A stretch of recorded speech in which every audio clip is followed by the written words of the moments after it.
Ladies and gentlemen, this is Frank Donga. You are already listening to Boom Radio. Just leave the dial there. Settle down. Listen to it. Open your ear. Don't touch it now. Boom Radio. Live and direct. Frank Donga in the building.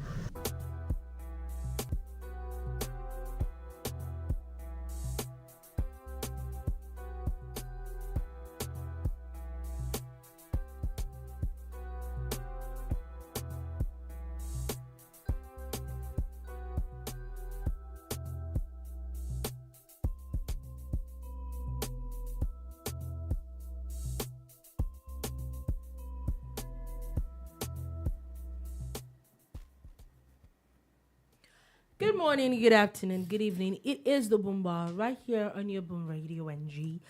Bid you a warm welcome. My name, Dolupo Balogun. You know, the one and only me, and I'm back like I never left. All right.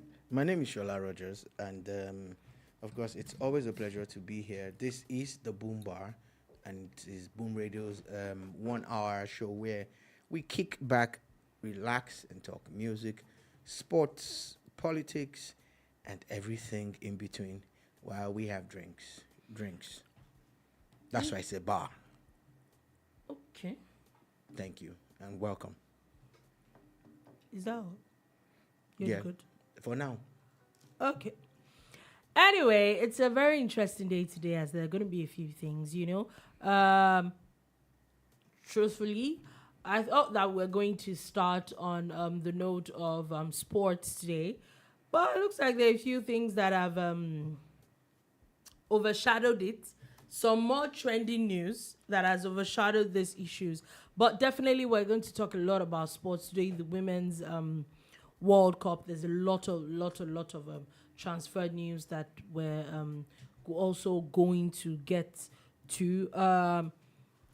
The suspended CBN governor is definitely in the news. We're going to be talking about that. ASUU is in the news also.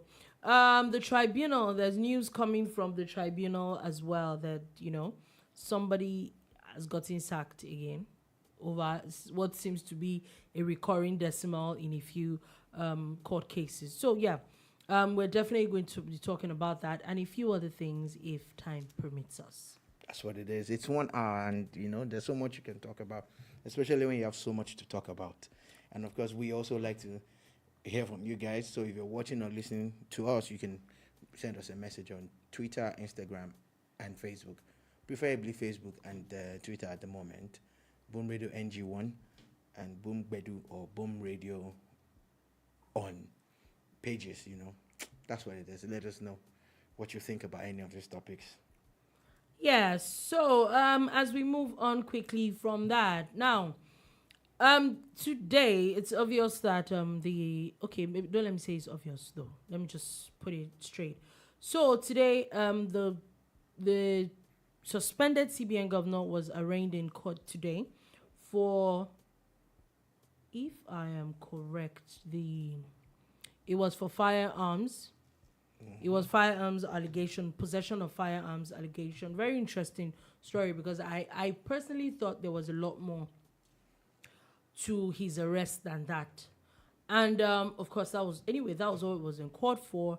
The federal government did not want him to be granted bail.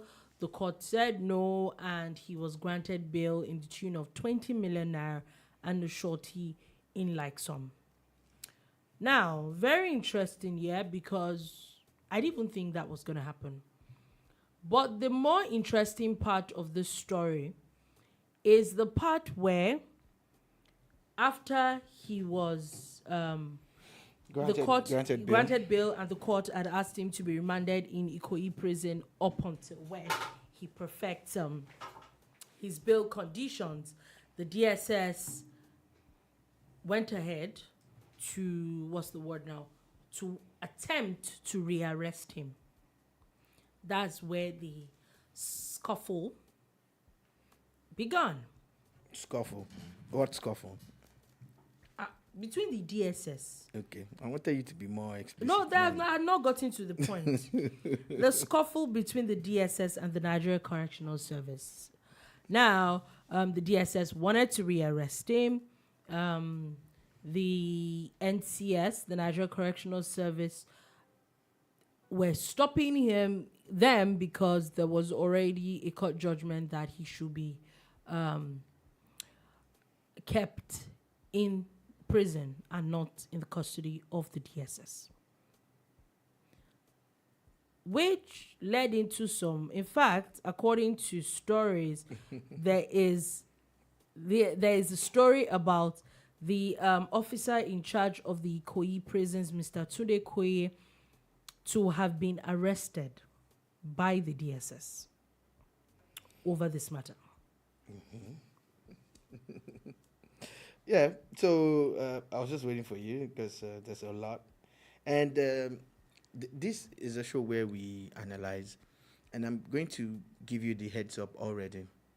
I am opinionated about Emefiele's matter. My name is Sola Rogers, and I'm putting it out there. I am extremely biased, not in favor of Emefiele, I'm sorry. So it might just be Emefiele versus, I don't know, the devil. And you find me support the devil. I'm not going to regret these words that I've spoken because I can't get my mind off how a central bank governor became partisan and nothing happened. I'm still reeling from the effect of Emefiele buying an 100 million naira nomination form in the ruling party, APC, contesting or attempting to contest. Then nothing happens to him. Then he comes back and he's pretending to be working with the people that he was trying to prevent from becoming president in the first place. You know, it could have been Lawan that won, or Rotimi Amechi, and he would have still been pretending to be CBN governor. There is no way a CBN governor comes back from that and goes back to being CBN governor. But in my country, Nigeria, a lot of things are allowed. So yes, I am extremely biased against Emefiele. Then he went ahead with some draconian policies. Oh my God. See, and we're still reeling from the problem with me is not whether it was partisan or not. That one is him and the federal government's business. The issue I have with him was how, you know, when a lot of these monetary policies, let's be honest with ourselves, when they make these policies, half of the times, it doesn't even affect everybody. Like, or when they say they increase they increase interest rate, they reduce interest rates, the common man does not see the effect like immediately. But I don't think there's any policy any government has made in recent times that has been so hurtful to Nigerians as much as the Naira redesign policy. It was a hellish time. And then I don't think that I'm so young that I remember that this is not the first time they're changing currency. And it wasn't this bad. You would think Nigeria has never changed currency before. But then they made it seem like as if the world was coming to an end. Thank you. So whatever it is that happened, we saw that after President Tinubu came in, he was suspended and then he was arrested by the DSS. Now, according... He was arrested on his way out of Nigeria. Let us put that on record. The man was fleeing. Why was he fleeing?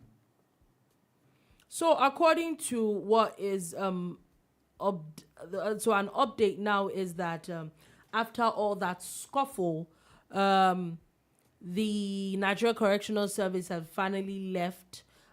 His lawyers, Emefiele's lawyers, have said that to avoid a gun battle, they would allow the DSS to disobey court order and take custody of their client. And now, Emefiele has still not left the courtroom as at a few minutes ago. But it's only the DSS that is on ground because they seems like they're about to rearrest him. Yeah. Now, I have a few questions with what happened. And my question is that if we know that, okay, there was already a court judgment that he should be granted bail, I'm guessing the bail is on the firearms possession issue, right? So it's not the first time that we see that someone is granted bail and the person is rearrested. I'm not sure it's a new thing. It happens a lot. Let's call it spade a spade. My issue is, and then the little that we know, or the little that I know, don't let me generalize, is that the Nigeria Correctional Service, basically what we know as prison, all that one is just English. What we know as prison is that criminals or alleged criminals are kept there. That's really the business of the prisons. That's basically what they do. I'm now having an issue with why they're fighting for the custody of Emefiele if there's nothing else to it. If you think the DSS is flouting the court order, that's the court and DSS's business. All you are supposed to do is to take someone from one place to another. And if they say, okay, they are rearresting this person and is not in your is not going to your custody yet, shouldn't you just leave? Why was there an issue? Once again, I'm going to chip in. I've always said it that it's time that the courts moved to the prisons. I've said it a lot of times. Imagine if this case was in prison. The man would have just been remanded. But the man was not in prison, remember? I'm saying if this case was in prison and they wanted to keep him, since they are supposed to keep him until they grant him bail, would have just gone through the back door that he came through now, and there would be no DSS waiting anywhere or locking anywhere. I'm just trying to say that courts should move to the prison so that we can decongest the prison. It's easier, it's faster, it's cheaper because they don't need to transport prisoners from point A to point B.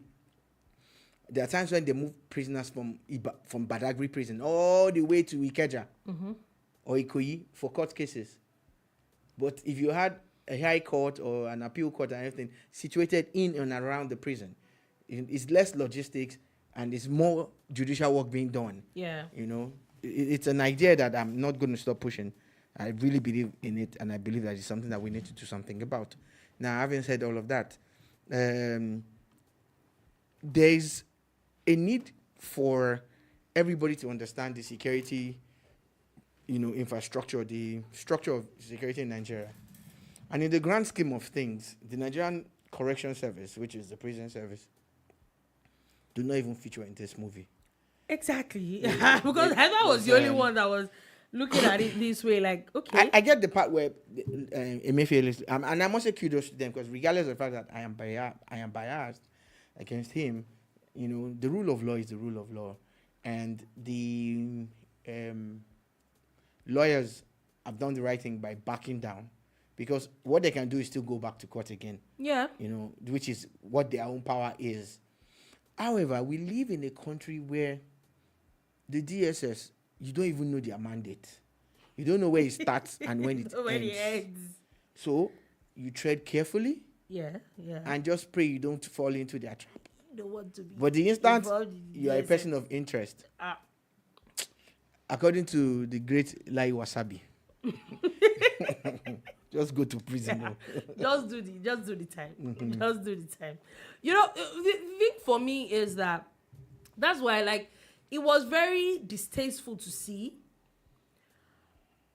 Why? Because I'm like, this was such, if the DSS truly, you think that the DSS is not, if the correctional service, if they don't have something else in this matter, your job is just to keep people, transport people to court and back and keep people. They're like prison Uber. Yeah. Then prison Airbnb. Why are you fighting over his, what's it called? If there's nothing else to it, have you collected something? Let's call it spade a spade. There's some things that just, so what I'm saying is that, are we now saying that because someone has been granted bail on one issue, that person cannot be rearrested? Well, is that what they're claiming? We need to ask the prisons people, because to be honest, I'm sure if you go and look at any of our old editions where we spoke about Emefiele being granted bail or being arraigned in court, I said it, and we've said it about other cases too. This is just one of the because many now I was allegations. going to go straight to that. Like, that's actually the original thing that I was going to get to. Like, what exactly is DSS up to? Because you know the funny thing, when we heard that he had been charged to court. We didn't know at that point what he was being charged with. Yeah, and then we hear now that it was just for firearms possession, and then in your mind you're like, just that. Do you understand? Is that not like enough? that's all you probably holding him up for? And then you now hear that they're trying to rearrest him. Does that mean this was an intentional thing? Like they didn't want to merge all the issues together?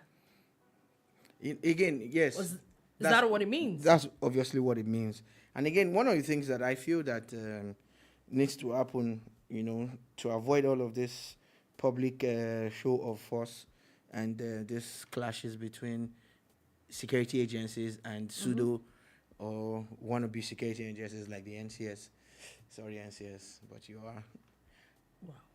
Wow. It's for them to, you know, have a group, you know, an association to form some kind of you know, synergy to have this interdepartmental platform. So everybody knows what's happening. These are the plans that we have in place for this and this. But and somebody is going to leak it. Yes. Are you sure someone like the DSS is going to trust the prison correctional service? No, correctional will not even be in the group now. But now they have to about be. the other guys Now because they have to be like. I'm just, you know, they won't. They have wow. put them in their place. I'm talking about maybe like, because I am very sure that the EFCC will have an axe to grind with Emefiele. Yeah, that's what I'm saying. So ICPC. there is a. ICPC. It doesn't look like At this this is rate, ended anytime at this soon. rate, OPC self and all the C's, you know, but on a real to real, this man has a lot to answer for, and I get it when the court, you know, does their job. They've done their job. Is what you brought The to the judge court has that they're going reacted to what was brought. Yes, so I we agree. can't fault what the judge has No, done. I don't fault it. I'm just, my question just, it still goes back to the NCS. Like, are we saying that, yes, there's a court order that he is granted bail, but remember that bail is only granted in one court case. I think this happened with, was it him? There was somebody that was granted bail last week, but was never... Same guy. It was him, yeah, on something else. Yeah. But they were not going to... They didn't release him because there were a lot of other things that...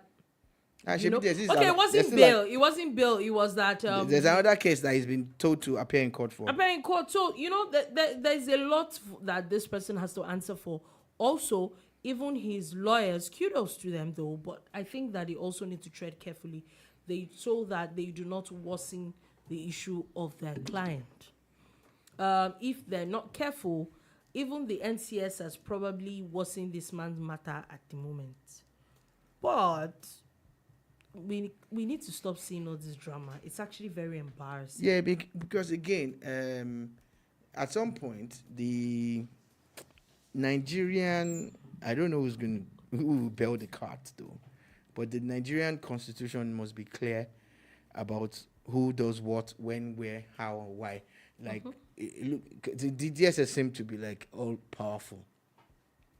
They seem to be like, They do. you know, their word is law. When they want to do, they're gonna do it. Court or no court, you know, they're gonna do what they're gonna do. You know, so So go ahead. until it is clear, you know, clearly stated. Because really and truly, let's be honest, nobody really actually knows where the jurisdiction of the DSS ends.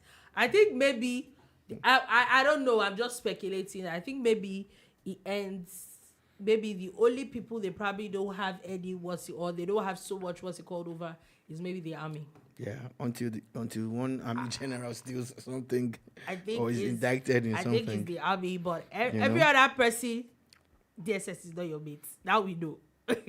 We've known for a while.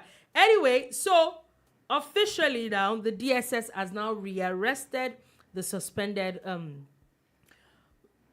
CBN governor, Emefiele after tussle with prison officials. So even after all that trouble now, they have officially rearrested him, and he's not going to the he's not going to Ikoyi prison, he's going to back to the DSS.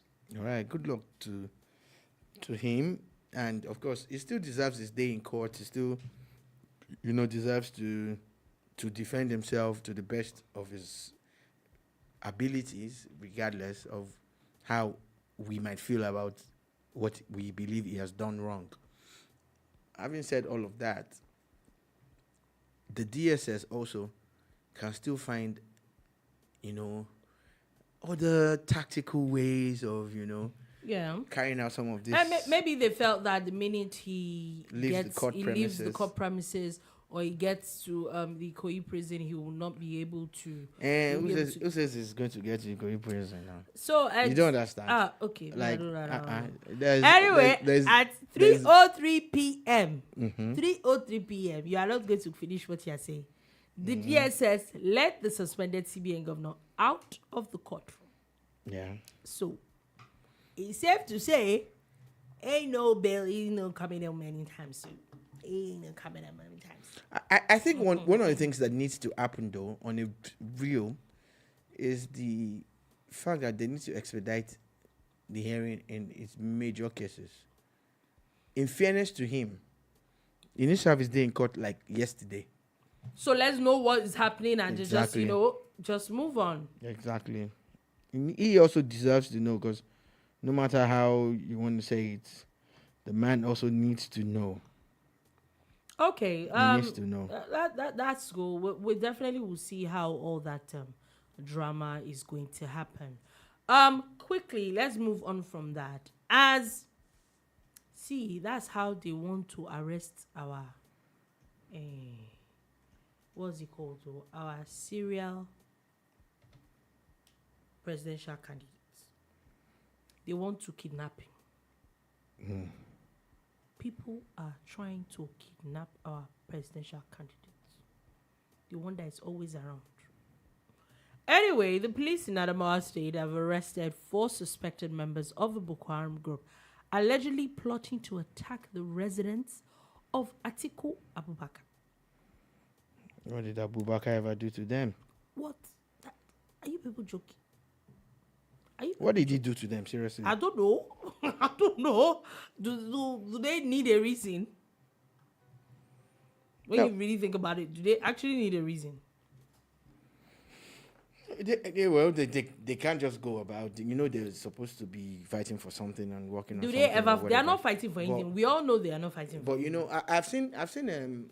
I like to plead a little bit of caution to people who have gone to town with an angle to this story, insinuating and alleging, that a former governor in Nigeria, who is now a top politician, top placed Nigerian government official, is behind this. They brazenly mentioned his name on Twitter, and a lot of people are doing a lot of things on social media, and I'm hoping and praying that the people you are pointing these fingers at will not take you serious. If they go ahead, because I shared a video with a couple of friends, with just 2 friends actually, a couple not an image, last night about I think there's this Indian TV station that I like, WIAN. They have something like what we do, My Opinion, where if someone just picks a topic and talks about it, and they're talking about emojis and how a man's emoji got him into trouble and he's paying $61,000. Oh yeah. Because he did the thumbs up to something which meant received instead of agreed to the document that was sent. Let's know what we're doing, the kind of things that we say. So when you go on social media now, forget everything you're writing is now being used in court. It's now being used. The things you tweet, the things you put on Facebook and Instagram, it's evidence. It's evidence, people. So I am glad, that these people were arrested. And if they were sent by anybody, I hope that we'll get to find out. Do you understand? But I also want to plead a bit of caution please be careful the way you go about insinuating and accusing people. Be careful, oh. Olewu. A wise man once said, it is very dangerous. Very dangerous. Not dangerous, to say oh. what- Dangerous. Let's know what we are saying. Though. People are going to jail for some things there. So yeah, makes sense definitely. Now moving on from that, I'm still talking a bit about security. We're going to go to Enugu State, where residents in Enugu are now protesting. I think this also happened last week. I'm not sure. They're now protesting against the constant sit-at-home that is happening in the southeast. That there's a video that is going around talking about how much they have lost due to the sit-at-home, and they're not interested in this sit-at-home anymore. Yeah. Not like they were interested in it in the first place, you know. So a big shout out to them. Remember, I don't know, I always like to make reference because these things are there on record. We talked about how the people they need to speak. They need to speak up by themselves. You know, again, apart from the large chunk of people who might be intimidated by the IPOB's style of enforcing this sit at home. Yeah. You know, they use brute force. We saw videos of children being beaten in their school with the teachers. You know, I like, agree. oh, you're so stay at home for a whole week. Why did you come to school? And, you know, they beat them up and all of that. You know, all sorts of things, all sorts of violent videos out there on social media. So, the people are intimidated. We get it. But the ones who are not, who can speak, should speak. You know, but now they are speaking. That way, they understand. But one of the things that has empowered them is the recent upsurge in the security activities of the Nigerian security forces. Yeah, I think there's a joint effort deployment of the army by the military and the police to rid the southeast region of this miscreants. Nonsense. Kudos to the troops. They've been doing a lot. In the past week, we've seen a lot of videos of them busting in different parts of the southeast, of them busting a lot of hideouts of these criminals. I just have a very mischievous question though. Okay. And I saw that there was a protest today, a very peaceful one. Mm-hmm. Yeah. Kudos to the people that have decided to come out. Mm-hmm. But wouldn't it have been better if that protest was done yesterday? Well, I'm not sure you're being mischievous. You're actually being analytical. And in response, I feel... If you don't want to do a sit-at-home, I feel you should be on that Monday. I get you. But I feel that, you know, it takes time and it takes a process. It's like when you meet someone for the first time, it's rare for you to go straight for a hug. You usually maybe acknowledge from a distance, knuckle up, or give a handshake. But when you become familiar, the next thing you're most likely to do is to, you know, hold the person's hands. Or some people go through this process in minutes, though. We've seen it before. Mm-hmm. For some people, it takes days and weeks. So I think it's taking the Southeast zone a couple of days and weeks and months now to stand up to these IPOB people and say, we don't want you in our region anymore. We don't want to sit at home anymore. And so if they decide to do it on a Tuesday, I get it. I understand it, you know. But at least now they are emboldened. There's a conversation around it. They are talking. Yes, I agree. A few weeks ago, barely 2 or 3 weeks ago, a senator, you know, from Anambra, Emefiele, to be precise, Abi, actually did lead some kind of show of force. And the following Monday, they came out again. Do you understand? So this adds up. When you see the army, you know, fighting for them, the police protecting them, you know, the senators coming out to speak for them. The governor of Enugu also, and he paid a big price for it. One of his personal businesses was destroyed. A filling station that is said to belong to him was destroyed because he said people should stop staying at home. You know, so, yeah, so if they come out on Tuesday, I would still say kudos to them because they actually came out for this purpose. Now, also, I've seen videos of yesterday, I think in Enugu State, where the government, as they're sealing stores of people that of course their stores were not open because they were observing the sit at home. And I think that it is a little unfair personally. I think that a lot more people are more scared than they agree with the issue of the sit at home. I think if you want people's what's the word now? If you want people to come out, there is a level of confidence you need to instill in them. Take, for example, the town that we saw that the army and the DSS and the police went to raid, and how they had gotten rid of a lot of people. They had released some kidnapped people. The people that had been kidnapped, they arrested a lot of people. We saw people in their tens that were arrested. I don't think that it will be off if you see in the next couple of weeks people start going back to that ghost town. To that ghost town, yeah? Not because there was an announcement, but because there is a level of confidence that they now have that, okay, there are people that are actually looking out for us. There are people that have come to to take care of us.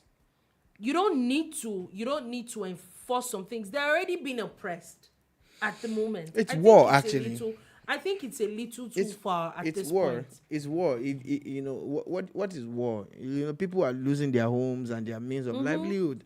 You know, they can't function normally, not because they don't want to, but because they're being prevented by people to do it by people carrying, you know, guns and all sorts of arms and ammunition. So, and again, another angle to those kind of ghost towns that are in the south is, where do you think those people go to?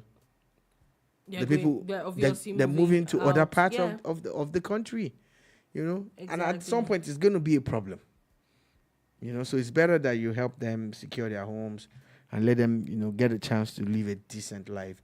These people are not asking for too much. They just want to live their life. So I'm glad that, again, I really think that the governor should just calm down a little bit on that conversation.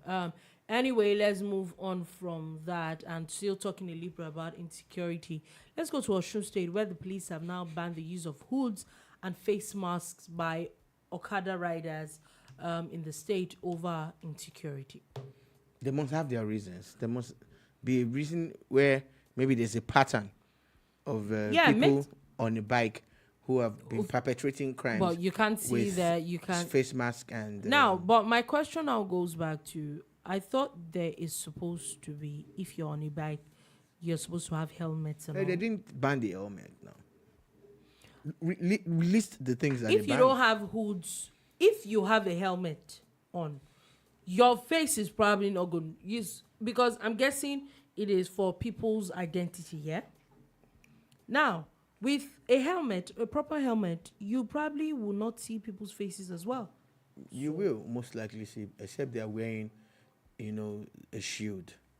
You will most likely see their faces, you know, and be real with yourself. Let's be very honest. When was the last time you saw a commercial bike rider wear an helmet in any part of Nigeria? Osun State, Lagos State, Ibadan, or anywhere you've been to in the last 6 months? I'm just saying that. Where do you see them? They don't even wear the helmets anymore. And it's a problem. People need to get back to wearing their helmets. Helmets anyway. You know, but they're saying you can't wear a mask while driving your commercial bike in Osun. And I agree with them, you know, because it must be based on the pattern of, you know, some insecurity that they have noticed. Some things have gone wrong somewhere. Staying in Osun State, and I shared this with you. I don't know if you saw it or you got it. You know, the former governor of Osun State, Oyetola, had appointed a rector for the state's polytechnic. Oh yeah, that drama that is happening there. And now, only just yesterday, about 20 hours ago, the governor, Governor Ademola Adeleke, has removed that rector that was appointed by, and he's appointed someone else. And, you know, Osun people have already started with that this person is from this particular part of Osun is the only thing that they have is someone coming from that particular part of Osun State being made director of that school, and now the governor has removed him. He hasn't even served his tenure. He's full time, and is replacing with someone from his own part of Osun State. So they're angry. And apart from that, lecturers, honestly, I can't remember the last time I seen it, but lecturers are actually protesting. It's students that we see protest now. You know, excuse me. But lecturers in Osun, I think it's Osun State Polytechnic. Or what's the name? Are protesting the removal of their rector and the appointment of a new rector. You know, lecturers.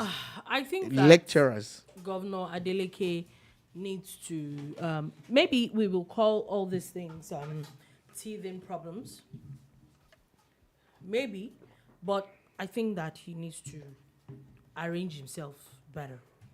So again, one must understand that for someone to succeed as an administrator, for someone to succeed as a governor, president, local government chairman, you need a good team. And you need a team that you can trust, and you need people who can deliver on, So assignments. You're saying that this person maybe got his own person. Maybe all the appointments he's making is get towards for him to succeed. Succeeding. Actually, when you governor. think about it, it's also a very valid angle to it. Anyway, now let's move on from that. Let's still go back to the court. There are a few stories still coming from the court. One of this is what happened yesterday evening. Very, very interesting.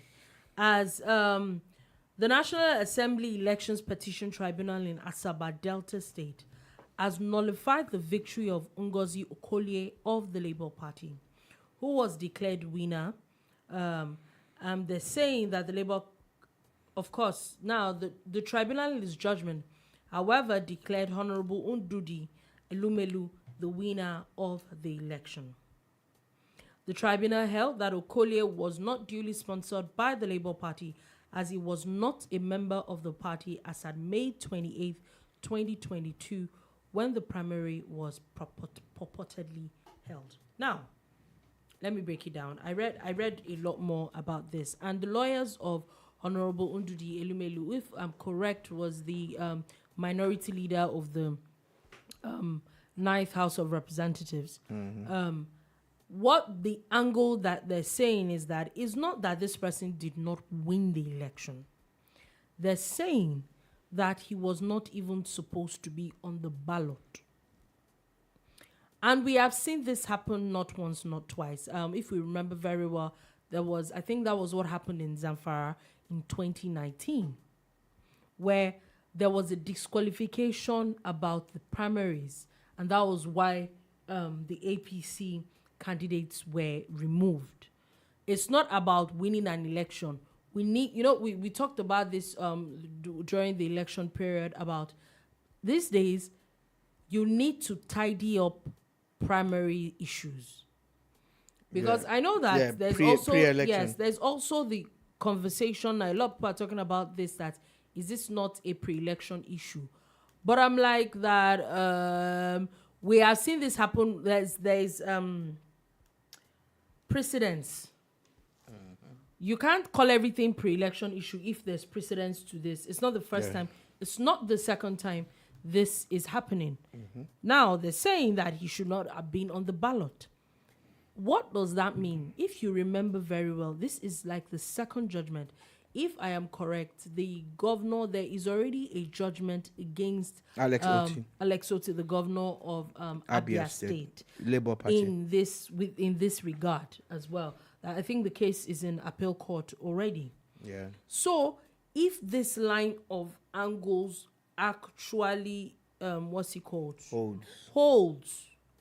I think there's fire on the mountain. Indeed, there is fire on the mountain. I've been wondering, and trying to look at what it portends for all the candidates of the Labour Party, even the ones that won and the ones that did not win, that are in court. Yeah. In Lagos State, the governorship candidate of the Labour Party is in court. Yeah, and a lot of them seem to have the same issue. It's the same. Not registering properly. It's the same. You would recall that the governorship candidate of the PDP had defeated. Had mentioned it. He had actually defeated the governorship candidate of the Labour Party at the PDP primaries. Yeah. They said he stepped down. Okay, yes. Anyhow, he contested, right, and stepped down. And, he kept on mentioning that. And if you see his own case, it's looking very good for him. The PDP guy, he knows what he's doing. Yeah, in Lagos. Now, that same angle, and you juxtapose with the judgment against Alex Oti before he was sworn in as governor. Yeah, a few days to now, be sworn in. Understanding the legal process, it's still going to go to appeal. Yeah. And if possible, Supreme Court. In some cases, it doesn't even get to that level. I think, there's some of them. I think House of, I'm not sure. I think governorship, is appeal. Yeah, like the presidential election tribunals actually starts at the appeal. Yes. So if you look at all of that, you start to wonder, and this is a very honest and deep question.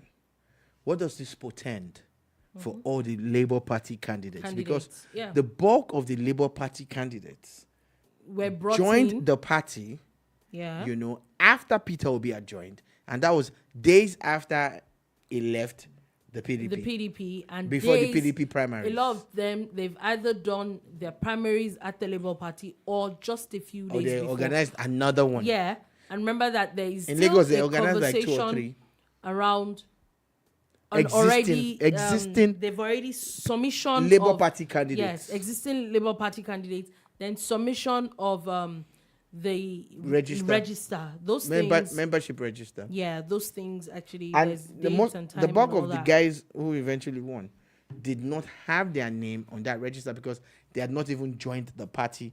30 days before. Yeah. The primaries, because as at that time, INEC had collected. I think that I really think that there's really fire on the mountain for Labour Party candidates at the moment, starting from the presidential to the governorship, House of Assembly, House of Reps, Senate, and all that.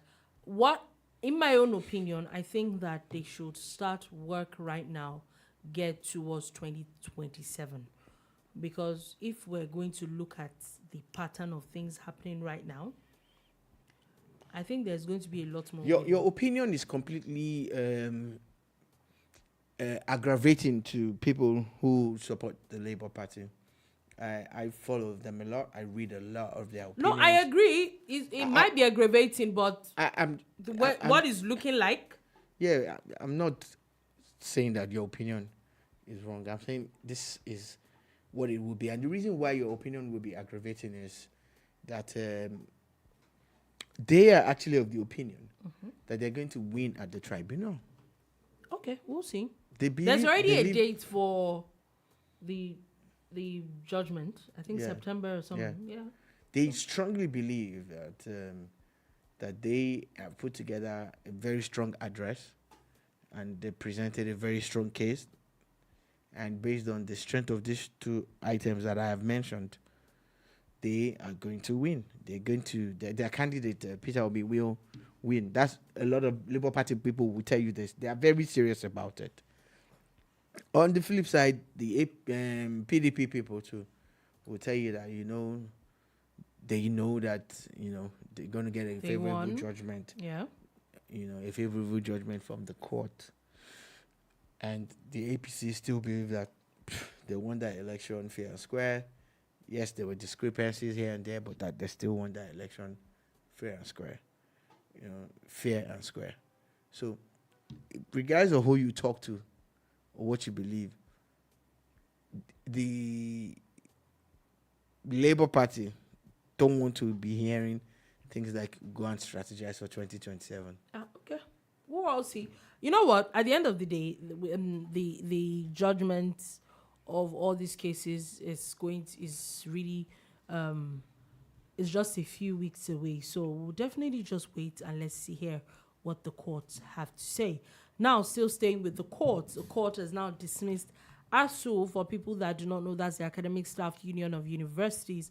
They have now dismissed a suit filed by ASUU challenging the registration of the Congress of University Academics, CONUA, and the Nigeria Association of Medical and Dental Academics, NAMDA, as trade unions by the federal government. This is a landmark judgment for Nigeria's trade union, groups. Couple of years ago, all we had was the Nigerian Labour Congress. Mm-hmm. Now we have the Nigerian Labour Congress and the Trade Union Congress, the NLC and the TUC. And ASUU is a member of these groups, yeah? So why would they want to prevent another, union from coming up? You understand? And ASUU, like I said, has outlived its relevance. And for it to survive, it must evolve, re-strategize, and refocus. So, according to the judge, they're saying that Section 27 of the Trade Union Act allows for more than one trade union in employment. Yeah. It said the section does not depict trade monopoly. Yeah. And so, it was in the right of the Minister of Labour and the Registrar of the Trade Union to register people. Now, where I have an issue with what ASUU went to court for is you are not... Exclusivity is what they wanted. You are not...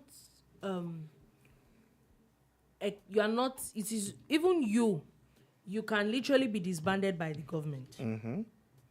So, you are not a law unto yourself. Why are you stopping the way you were registered by the government? Why are you stopping other people from being registered by the government? It doesn't make any sense. Yeah, you can say that because there you are, looking at things from the outside.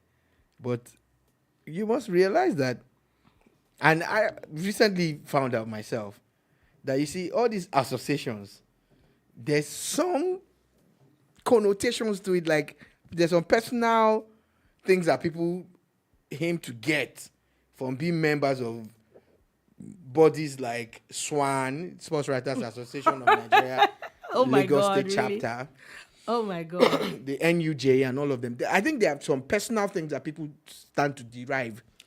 From these things, yeah. Because that would only mean the reason why some people are why willing you're so to fight and go to court and arrest people and everything. God. Because if they are set up solely for the welfare of their members, if they are set up solely, as a pressure group to get the best for that particular demographic or that particular niche profession, then, people will not be willing to kill themselves and fight.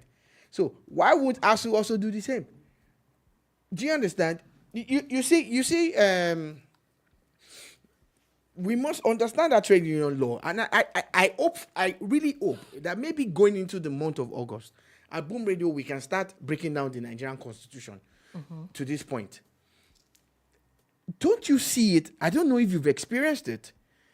Even vulcanizers, the guys who fix our tires. They have associations. There's an association. They have associations. If you don't join them, they will come and seize. If you don't pay your dues, they will seize your equipment. And basically, at the end of the day, it's just information. Really. There's the Mechanics Association. Now, every group has its own positives. But I see the negatives too. If I don't belong to this union, I cannot practice. Yeah. I can't do this. Come on. I think it's ridiculous. There's something called free trade. But how much of that? These associations, is it like they're training their people? I don't think. Like, is it like, to be honest? So really, what's that the point when you really think about it? So ASUU has been working like a cartel to me. Yes, now they're trying to. Yeah, but now and that is the strength. It even makes it worse now because why are you stopping other people from? It doesn't make any sense. So that's the strength, and they're about to lose it because if CONUA takes a couple of their members into CONUA, which they've already taken. NAMDA has already taken. So what that means is that CONUA too can start negotiating for their members and everything. Oh yeah. But let me speak to ASUU, speak to everybody. What is the essence of your existence? Are you really fighting for it? Are you really working for the members? Or is this just your ESCO and the top people who are just using you, members, to achieve their own aims? Yeah. You look at some union members, you see them, they are dressed, very modestly, but the kind of monies that they have, You know, the kind of properties that Let's they not own. even You're go like, there. okay, Let's wait not a even go minute. there. How y'all make this money? How y'all make Show this us the money? way. Cut soap for Comrade. us. They say you are comrade. You know. But comrade's It's in those got days, some though. real nice whips. It's in those days. It's in And those it's got days. drips. I got drips. Anyway, quickly before we go on to sports, there's no devil's a liar. Today I must talk about that. We must talk about FIFA. Anyway, Murik, the Muslim rights concern, has called on the DSS. They have even now finished DSS. They have called on the DSS to invite David Aleleke, also known as Davido, and Logos Olori over the controversial video which many Muslims criticize, and they're saying that it's portraying Islam in a bad light.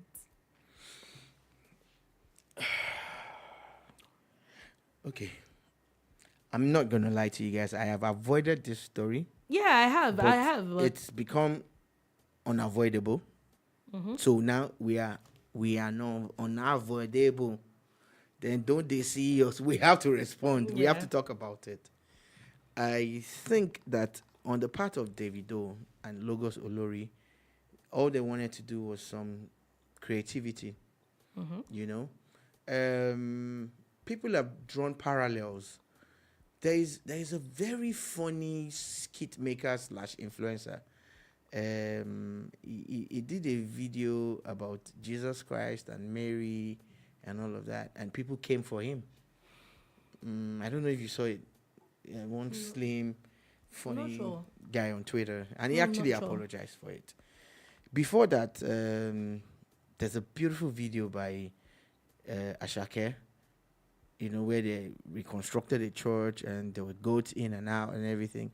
And people are like, Ashake's not a Christian, and they're Christian, but Christians did not complain about it, actually. So I'm bringing creativity and religious, you know, parallels to understand this context. So Logos Olori, new guy, actually, you know, relatively new, has done this Jayelo song, and it's made a video immediately where, you know, there are people dressed as Muslims who are praying, and then they break into a dance and everything. I have seen a Muslim defend it to say, don't they dance? Don't they have Islamic sects that actually dance at the did she say madrasa or something? I don't want to, you know, offend anybody, because I know that people hold their religion and their beliefs very, very strongly and tightly. Yeah. But I think that Logos Olori and Davido did not set out to offend anybody. I don't think they did. They didn't. I think However, they're at a point where people have kicked back to say, please, can we be very quick on this thing? Because I must talk about the sports matter. Yeah, a lot of Muslims have come out to say this offends their religion. Mm-hmm. If I was Davido's team member, I would advise him. He has deleted the video off his social media. That's one. The next step, actually apologize and let them understand. In all sincerity, you were not trying to offend anybody. Probably weren't. You're just pushing, you know, a message about Jaye law, and it was a creative concept that you put out, and you never knew it was going to be like that, and you're sorry. And I think it will go down and it will end, because people don't play with their religion and their traditional beliefs. Yeah, I get it. There's still the talk of how, you know, there are traditionalists in Ilorin that were bad and warned to stay away from Ilorin, and they should not come and, you know. So you must understand that people feel strongly about their religion and their tradition. Yeah, people do. However, I also want to plead with my Muslim brothers and sisters. Nobody's really trying to pull down your religion or fight you. Nobody is. But if you feel strongly about things, please don't take the laws into your hands. You have voiced your anger, is responded by deleting it. Now people are demanding an apology. If I'm Davido, I would apologize. I will. Logos Olori will apologize. Even if he doesn't. You know? Even if he I doesn't. will. I think that I will. asking the DSS to arrest somebody, I don't think it's a criminal offense. Let's be calming down. Personally, I don't think it's a criminal offense. But if an apology will do it, yes, maybe. But saying that DSS should arrest somebody, people should be calming down. Anyway, let's move on from that. And let's move on to sports. So there are a bit of interesting things that have been happening in the Women's World Cup today. So Colombia women and South Korea, Colombia defeated South Korea today, 2-0. Switzerland and Norway, it's 0-0. One very interesting thing that happened is the Philippines actually beat New Zealand. It is the first time ever that the Philippines are winning a game at the World Cup. The Philippines women are winning a game at the World Cup. And they're beating a co-host. It's a downside for football. It's an upside and downside. So the downside is that when a host nation loses and they don't progress, the locals, the people who live in that country, would usually not be interested. Yeah, and it's very interesting because if I remember correctly, it was a lot of tickets from New Zealand that were not being bought from the get. As against Australia, where the buzz is more. But they've gone big. There's really nothing. So that's the downside. Now the upside, which is a downside for some people, is that nobody saw that coming. Nobody saw it coming. No. And I couldn't have predicted that. People had written off the Philippines. It was as if they were just there to make up the numbers. And this changes the entire dynamic for that group. Yeah, definitely. Because New Zealand won their first game. So everybody now is scrambling for a lot of points now. Yesterday, Brazil defeated Panama 4-0. Italy defeated Argentina 1-0. And Germany defeated Morocco 6-0. Dear German women, and dear FIFA also, they're coming down. Why do you feel the urge to always pair African teams, especially the ones that are coming for the first time and all of that, or are just coming up with the German team? What's your plan? Oh, really? Is it that you are trying to discourage, African women from playing football? What now? Then they're German women. What happened now? Are we fighting? Okay, we know that you people are good. Okay, really? But is it a fight something? 6-0 in 2023. Be coming down. Let's be coming down. Let's be coming down. See fighting stuff. I agree. I totally agree with you. Anyway, moving on from that, and let's move quickly to the transfer news. There are a lot of transfer stories going back and forth. Wilfred Zaha. I'm not sure I saw that comment. No, yeah. A couple of days ago, he completed his move to Gala. He's now in Turkey, and the reception was wild. Like the contrast. He's a very nice. He's a very wonderful player. We know that there were stories of him going to Arsenal one time. He really, really wanted to go to Arsenal, but anyway. There, Dolupo. The world of football does not revolve around Arsenal. I was just saying I know, that. But you have to make your Arsenal reference. No, he really, really wanted to go at that point. I think that it was. Anyway, moving on. Bayern Munich has also lost the midfielder to Dortmund, of all people. Yeah, it's a bit. They didn't lose him. I don't think they lost him. So remember, same guy was allowed to go on loan, and all of that. It shows that they really didn't want him. They don't really want to make it play for them. And the guy knows too. So he decided to go to their rivals. Go. And if you look at England, at Germany, it always comes across like a one-horse race, until Dortmund popped up a couple of years ago with Jurgen Klopp, who left them for Liverpool. Then again, RB, So, going to Dortmund would hopefully strengthen them. But Dortmund too can sell for Africa. Yeah, they're a selling club. Anyway, so quickly on that. Also, Nottingham has now signed Elanga from Manchester United. Nottingham is doing a lot of things in the market. Elanga is just one of the couple of players that they are looking at and the few that have come through the doors. and he's a prospect that people felt was still going to stay back. But for him, for Nottingham to do a permanent deal for him, yeah. it's a good chance for him to also go prove himself. All right, so Marseille finally have now signed Sarr from Watford. Another good move by Marseille. You know that they also lost one of their top players and all of that, who's gone, the other way to another place, actually. So the transfer market is heating up a lot. Things are happening. And I saw a tweet yesterday by one of the best basketball players ever, Atiku. Oh, yeah. And he was tweeting at Al Hilal of Saudi Arabia, he looks like that he is a carbon copy. He looks like Mbappe. Kylian Mbappe. Interestingly, I saw a breakdown. Kylian and LeBron James. What LeBron James has made in his career. Don't be wicked now. Let me finish this gist though. Kylian now retweeted that tweet and smiled. Like he went to quote Antetokounmpo's tweet. And it was such a beautiful thing for me. Yes, I'm talking about the money that they're offering him. LeBron James has been at it for about 20 years and counting. But this guy, in a year or two, will make all that money. And a little bit on it. Anyway, on that note, that is obvious. On that note, let your children play football.